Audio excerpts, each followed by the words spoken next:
नमस्कार भक्तजनों। भक्तों, भगवान श्री राम एक वचनी है। वह जिसे भी वचन देते हैं अपने वचन को पूरा करने के लिए वह अपना सर्वस्व लगा देते हैं। रघुकुल रीत सदा चली आई, प्राण जाए पर वचन न जाए। आज हम उच्चारण करने जा रहे हैं राम मंत्र का। रामाय रामभद्राय रामचंद्राय वेधसे, रघुनाथाय नाथाय सीताय पतये नमः। रामाय रामभद्राय रामचंद्राय वेधसे, रघुनाथाय नाथाय सीतायाः पतये नमः। रामाय रामभद्राय रामचंद्राय वेधसे, रघुनाथाय नाथाय सीतायाः पतये नमः। रामाय रामभद्राय रामचंद्राय वेधसे, रघुनाथाय नाथाय सीतायाः पतये नमः। रामाय रामभद्राय रामचंद्राय वेधसे, रघुनाथाय नाथाय सीतायाः पतये नमः। रामाय रामभद्राय रामचंद्राय वेधसे, रघुनाथाय नाथाय सीतायाः पतये नमः। रामाय रामभद्राय रामचंद्राय वेधसे, रघुनाथाय नाथाय सीतायाः पतये नमः। रामाय रामभद्राय रामचंद्राय वेधसे, रघुनाथाय नाथाय सीतायाः पतये नमः। रामाय रामभद्राय रामचंद्राय वेधसे, रघुनाथाय नाथाय सीतायाः पतये नमः। रामाय रामभद्राय रामचंद्राय वेधसे, रघुनाथाय नाथाय सीतायाः पतये नमः। रामाय रामभद्राय रामचंद्राय वेधसे, रघुनाथाय नाथाय सीतायाः पतये नमः। रामाय रामभद्राय रामचंद्राय वेधसे, रघुनाथाय नाथाय सीतायाः पतये नमः। रामाय रामभद्राय रामचंद्राय वेधसे, रघुनाथाय नाथाय सीतायाः पतये नमः। रामाय रामभद्राय रामचंद्राय वेधसे, रघुनाथाय नाथाय सीतायाः पतये नमः। रामाय रामभद्राय रामचंद्राय वेधसे, रघुनाथाय नाथाय सीतायाः पतये नमः। रामाय रामभद्राय रामचंद्राय वेधसे, रघुनाथाय नाथाय सीतायाः पतये नमः। रामाय रामभद्राय रामचंद्राय वेधसे, रघुनाथाय नाथाय सीतायाः पतये नमः। रामाय रामभद्राय रामचंद्राय वेधसे, रघुनाथाय नाथाय सीतायाः पतये नमः। रामाय रामभद्राय रामचंद्राय वेधसे, रघुनाथाय नाथाय सीताय पतये नमः। रामाय रामभद्राय रामचन्द्राय वेधसे रघुनाथाय नाथाय सीतायाः पतये नमः। रामाय रामभद्राय रामचन्द्राय वेधसे रघुनाथाय नाथाय सीतायाः पतये नमः। रामाय रामभद्राय रामचन्द्राय वेधसे रघुनाथाय नाथाय सीतायाः पतये नमः।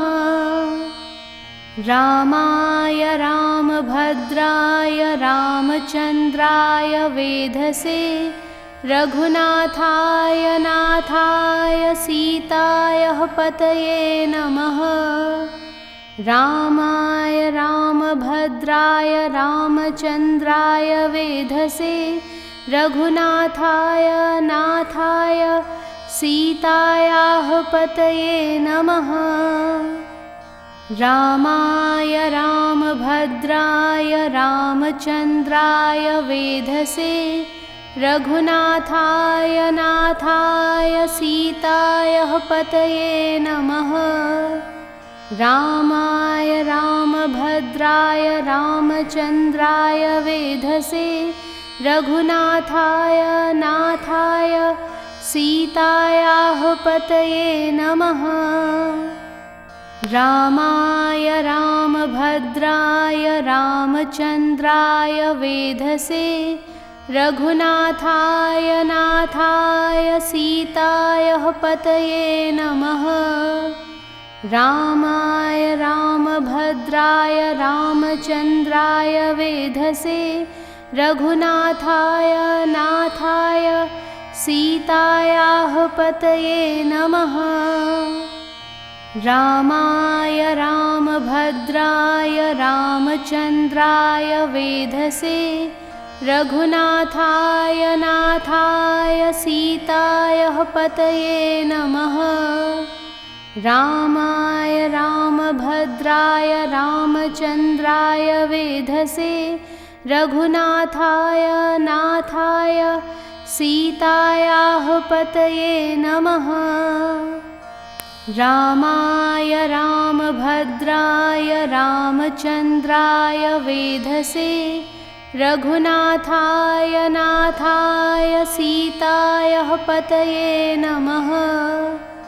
रामाय रामभद्राय रामचन्द्राय वेधसे रघुनाथाय नाथाय सीतायाः पतये नमः। रामाय रामभद्राय रामचन्द्राय वेधसे रघुनाथाय नाथाय सीतायाः पतये नमः। रामाय रामभद्राय रामचन्द्राय वेधसे रघुनाथाय नाथाय सीतायाः पतये नमः। रामाय रामभद्राय रामचन्द्राय वेधसे रघुनाथाय नाथाय सीतायाः पतये नमः। रामाय रामभद्राय रामचन्द्राय वेधसे रघुनाथाय नाथाय सीतायाः पतये नमः। रामाय रामभद्राय रामचन्द्राय वेधसे रघुनाथाय नाथाय सीतायाः पतये नमः। रामाय रामभद्राय रामचन्द्राय वेधसे रघुनाथाय नाथाय सीतायाः पतये नमः। रामाय रामभद्राय रामचन्द्राय वेधसे रघुनाथाय नाथाय सीतायाः पतये नमः।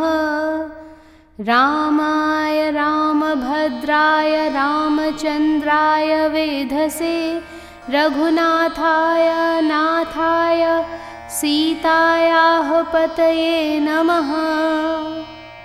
रामाय रामभद्राय रामचन्द्राय वेधसे रघुनाथाय नाथाय सीतायाः पतये नमः। रामाय रामभद्राय रामचन्द्राय वेधसे रघुनाथाय नाथाय सीतायाः पतये नमः। रामाय रामभद्राय रामचन्द्राय वेधसे रघुनाथाय नाथाय सीतायाः पतये नमः। रामाय रामभद्राय रामचन्द्राय वेधसे रघुनाथाय नाथाय सीतायाः पतये नमः। रामाय रामभद्राय रामचन्द्राय वेधसे रघुनाथाय नाथाय सीतायाः पतये नमः। रामाय रामभद्राय रामचन्द्राय वेधसे रघुनाथाय नाथाय सीतायाः पतये नमः। रामाय रामभद्राय रामचन्द्राय वेधसे रघुनाथाय नाथाय सीतायाः पतये नमः। रामाय रामभद्राय रामचन्द्राय वेधसे रघुनाथाय नाथाय सीतायाः पतये नमः। रामाय रामभद्राय रामचन्द्राय वेधसे रघुनाथाय नाथाय सीतायाः पतये नमः। रामाय रामभद्राय रामचन्द्राय वेधसे रघुनाथाय नाथाय सीतायाः पतये नमः।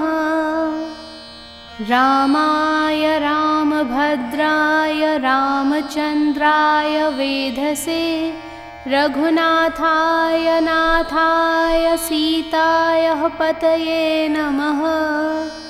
रामाय रामभद्राय रामचन्द्राय वेधसे रघुनाथाय नाथाय सीतायाः पतये नमः।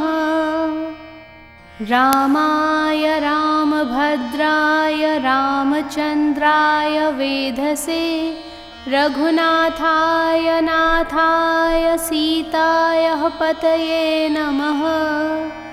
रामाय रामभद्राय रामचन्द्राय वेधसे रघुनाथाय नाथाय सीतायाः पतये नमः। रामाय रामभद्राय रामचन्द्राय वेधसे रघुनाथाय नाथाय सीतायाः पतये नमः। रामाय रामभद्राय रामचन्द्राय वेधसे रघुनाथाय नाथाय सीतायाः पतये नमः। रामाय रामभद्राय रामचन्द्राय वेधसे रघुनाथाय नाथाय सीतायाः पतये नमः। रामाय रामभद्राय रामचन्द्राय वेधसे रघुनाथाय नाथाय सीतायाः पतये नमः। अर्थात यह मंत्र भगवान श्री राम के कई नामों को संबोधित करता है। यह रघुकुल के वंशज राम की स्तुति है। यह उन्हें माता सीता का पति और सबसे सम्मानित व्यक्ति कहता है, जो दुख को समाप्त कर सकता है और खुशी को बढ़ावा दे सकता है। भक्तों, इस मंत्र का जाप करने वाला एक निश्चिंत जीवन जी सकता है, क्योंकि वह जानता है कि भगवान राम जिंदगी के हर कदम पर उनके साथ खड़े हैं और ज़रूरत पड़ने पर सही राह दिखाएंगे। यह शक्तिशाली राम मंत्र, इसका पालन करने से व्यक्ति के जीवन में स्थिरता आती है, सभी प्रकार के सुखों से उसका जीवन भरपूर हो जाता है और आनंदमयी हो जाता है। इस मंत्र का उच्चारण आप कभी भी सुबह सुबह सोमवार के दिन करें तो अति उत्तम होगा। इसका उच्चारण आप 9, 27, 54 या 108 बार कर सकते हैं। और सभी भक्तजन एक बार मेरे साथ हाथ उठाकर सच्चे श्रद्धा भाव से कहें, जय श्री राम।